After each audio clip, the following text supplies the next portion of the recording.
Yeah. No, I'm late. My apologies. However, I've got an excuse for you.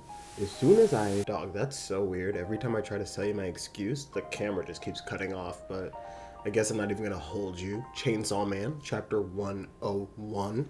Let's get into it.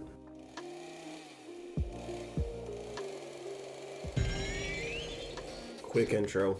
Pardon any background noise during this video. There's some going on in the hallway. I have no idea. However, let's get into it. Chapter 101 begins as we jump into the metaverse. And when I say that, I don't mean the literal metaverse. I just mean this nigga Fujimoto is being meta as hell to start off this chapter. Asa is giving back the shoes which Yuko had actually lent her last chapter and breaks the #1 rule of life. Beggars cannot be choosers. She says that although she could have kept these shoes, they were just a little bit too small, and F that, obviously.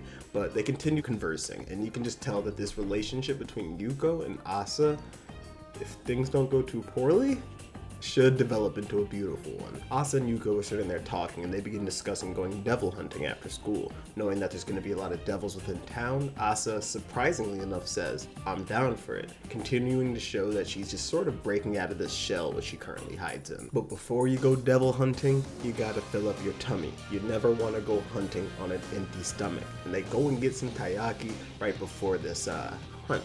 And may I say, if you've never had some, go try some. The little fishes in this go crazy, dog.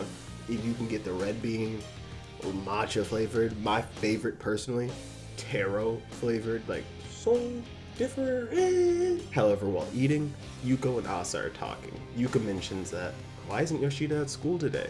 It seems like he's not even really built for this. He doesn't even want to truly be a devil hunter. And this is another part of this meta commentary. It's kind of where it starts out at, because us, the readers of this manga, know that if there's a real devil hunter we've seen so far, it's Yoshida, Akdo boy. So it's just a little bit funny how Fujimoto threw this joke in here to start things off, but they continue talking and it's like, hey, I guess he's not serious about it, but Yuko, why do you want to be a devil hunter? And Yuko explains, I'm chasing that bag, that dollar bill, yo, and I ain't mad at my girl. But she also says something interesting here. She says that another reason why she's doing this is so she can be an Avenger, and I ain't talking Thor, I'm talking some real shit. Her parents, just like Asa, were killed by devils, and this is one of those cool instances where, for really the first time within Chainsaw Man Part 3, we see some, like, true emotions being evoked from Asa. And I'm not talking just fear or something, or the little bit of happiness we got to see at the beginning of the series, but like true, like, dude, right? Like her just fully in agreement with somebody, fully in a conversation, and she's just starting to have fun with things. But this is where the true meta commentary begins, because Yuko's just like, dude, I don't want to sound weird, but I feel as though we're the main characters of a manga, and hey, lo and behold, girl, you're not real, and it's kind of what you are. However, she's like, I feel like we're gonna become angels of death. We're gonna go hunt down all these devils, and we're gonna be the goats. And I'm just laughing because I'm like, y'all ain't Andy from Undead Unluck. Y'all ain't gonna become angels of death. Neither of you have the resolve to do this. And obviously we see at the end of the chapter that they really do not have the resolve to do this. And the semblance of emotion being evoked from Asa continues. She cracks a little smile as Yuko goes off to take a waz. However, as soon as you're having a good day, somebody's always gotta come ruin it. Our boy, our gal, my apologies, it's misgendering, Yoru, the War Devil, comes out. And as the War Devil pulls up, she says some batshit crazy things. She says something that makes me think that continuously, this is just a chaotic and demonic individual. The War Devil goes, we should off her, right? The War Devil's like, hey, if you actually bop this woman, she's gonna become our weapon. And you know what I like? I like my weapons. And she continues that her weapons become stronger the more that you're attached to an individual, which is interesting because those seemingly were the two people that she was attached to the most in the world, Mr. Tanaka and the class president. She had no other friends within the classroom just because she had never actually ventured outside of her little bubble, and she was always a jealous individual who kind of hated on everybody around her, a very jaded person. So I feel as though those two individuals, the class president and Mr. Tanaka, were probably somebody very close to her in terms of attachment. So I think that's why potentially this Tanaka spinal cord sword was just crazy, lopping things off like it was nothing, and why that grenade was so powerful that it just blew everything away like it's nothing. And obviously, no matter what, the War Devil's realistically a very strong devil. It just makes me think that, like, if that's what she got out of those emotions that she held for them, what's coming next? And the War Devil continues to plot out her crime. She's just saying, hey, we could do it here. It could be very easy to get it done. Blah, blah, blah, blah, blah, blah. And Asa just says, I have actually had enough with you. I am done with the disrespect. After calling her girl, Asa's just like, you need to start calling me my name. Don't put no disrespect on me. And the War Devil just replies that you don't even call me mine either. But Asa's like, I don't care. Your name sounds odd. You think I want to run around screaming the War Devil? And I just love this conversation. I know I'm reciting it. However, it just was very funny to me that these two individuals who literally inhabit the same body have this sort of dissonance, and they're just this anger slash love slash we have to be together type relationship. It's like the Sweet Life of Zack and Cody or some shit. However, through this argument, the War Devil, or Yoru, finally kind of gives up on this whole plan of trying to actually kill Yuko. She says that obviously, if this is gonna happen, if I'm gonna be with you, you gotta let bygones be bygones sometimes. And she kind of tries to acquiesce the situation. Since she knows Asa doesn't like to call her the War Devil, she says, call me Yoru. And as they sort of move away from this conversation, Asa is walking the streets with our girl Yuko. And she's just thinking within her head that all these plans that the War Devil has, I'm not trying to be a part of it. I don't care about anything that she wants to do, bopping Chainsaw Man, hurting my the friends and people around me. Like, I don't care about that.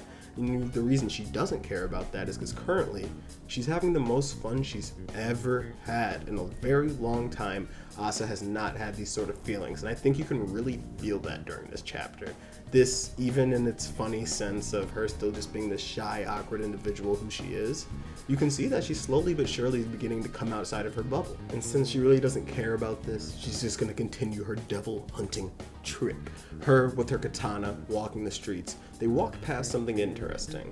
A media reporter, honestly sort of like a lobbyist or something, because he's trying to push some sort of agenda, but I can't really say it's an agenda whether or not, because I'm not part of the world of Chainsaw Man, and what he said is seemingly true given what happened at the end of the chapter and events which occurred during like last Chainsaw Man. But no matter what, he tries to speak on the big picture of the world. He tells people that, hey, out of everybody who's here, you're gonna get bought by this, you're gonna get spot by that, you're gonna get boobity bop by boop, and you're gonna get schmap by snap. However, the majority of you individuals are going to die at the hands of a devil.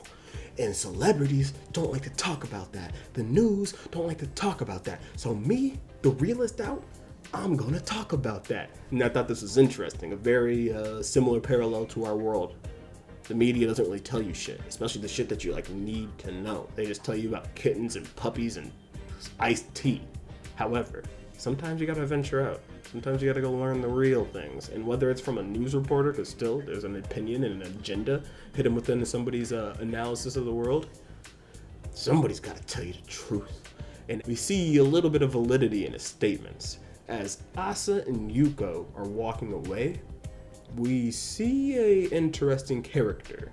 The guy who stole Power's pet, her little cat, El Gato, El Kleptomano del Gato, the Bat Devil.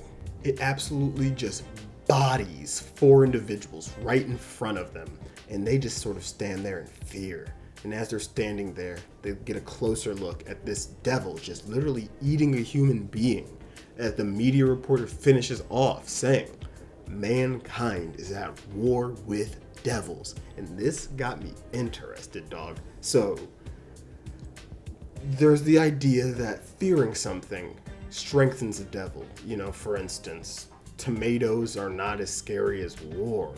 And chainsaws are the scariest of all, apparently. Darkness, shit like that. It correlates with the strength of a devil. And if the world continues to fear a devil, or can fear an idea, such as guns, gun violence was rising throughout the world, which made people fear guns a lot more, which actually brought along the gun devil in its super strong, super powerful state. What if that could happen with War the Devil right now?